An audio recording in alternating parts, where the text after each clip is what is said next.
안녕하세요. 황혜태입니다. 여러분 낚시 좋아하세요? 가장 훌륭한 낚시꾼은 어떤 사람일까요? 바로 물고기의 입장에서 생각할 수 있는 사람입니다. 그런 사람이 낚시를 잘하죠. 물고기처럼 생각하는 사람이죠. 사람들은요 늘 자기 입장에서 생각합니다. 상대 입장에서 생각하는 거 쉽지 않습니다. 역지사지라는 말을 많이 듣지만요, 왜 그런 말을 많이 쓰겠어요? 그만큼 역지사지하기가 힘들기 때문에 그런 말을 하는 겁니다. 30년 동안 정상급 대우를 받아온 드라마 작가가 있습니다. 그분은 아주 까칠하고 유명합니다. 마감일 그분한테 별로 중요하지 않습니다. 그러다가 자기 아들이 그 연출부에서 일하게 됐습니다. 이후 사람이 달라졌습니다. 대본 마감일을 꼭 지키게 됐습니다. 왜? 아들의 입을 통해 드라마 제작 현장에 있는 사람들의 어려움을 실감했기 때문입니다. 대본을 미리미리 좀 줘야지, 그쵸? 일이 잘 풀리는데 그때 나중에, 그쵸? 시간에 꼭 맞게 주면 굉장히 힘들거든요. 그전에는 알긴 알았었지만 그렇게 절감하지 못했던 거죠. 근데 자기가 가장 사랑하는 아들이, 그쵸? 연출부에서 아주 뜨거운 맛을 보면서 이 작가가 그런 현장의 어려움을 알게 된 거죠. 저는요 시인이라는 직업을 참 존경합니다. 시인이 되기 위해서는요 늘 상대 입장에서 사물을 볼 수 있어야 됩니다. 시인들은 그게 아주 습관이 된 사람입니다. 촉이 발달했죠. 촉이.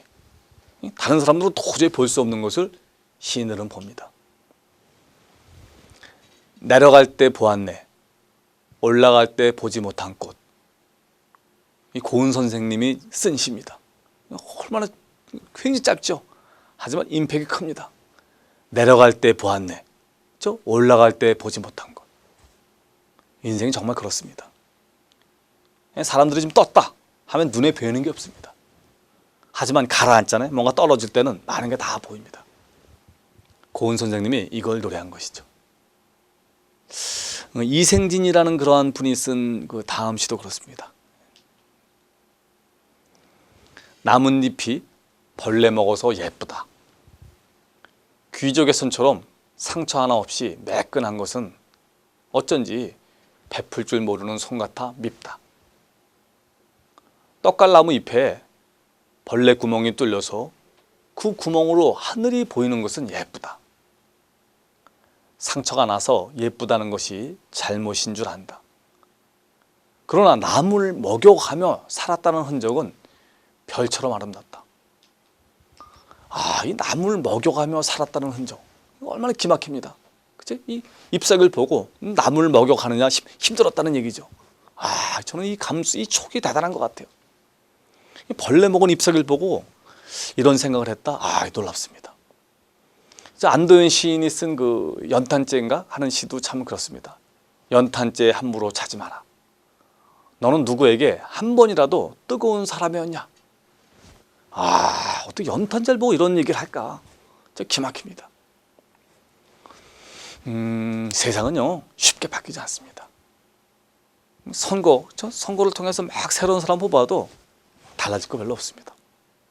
세상을 바꿀 수도 없습니다. 여러분, 우리가 유일하게 바꿀 수 있는 게 뭔지 아세요? 우리들의 시각입니다. 우리들의 눈입니다. 세상을 읽어내는 우리들의 눈입니다. 진정한 행복은요 문제가 사라질 때 오는 게 아닙니다. 문제가 없는 사람들은요 무덤에만 있습니다. 우리가 바꿀 수 있는 유일한 거는요 문제를 보는 시각입니다. 문제를 보는 시각을 바꿀 때 세상은 바뀝니다. 여러분들도요 여러분의 입장이 아닌 다른 사람의 입장에서 여러분을 보시길 권합니다. 그러면 세상이 달라집니다. 감사합니다.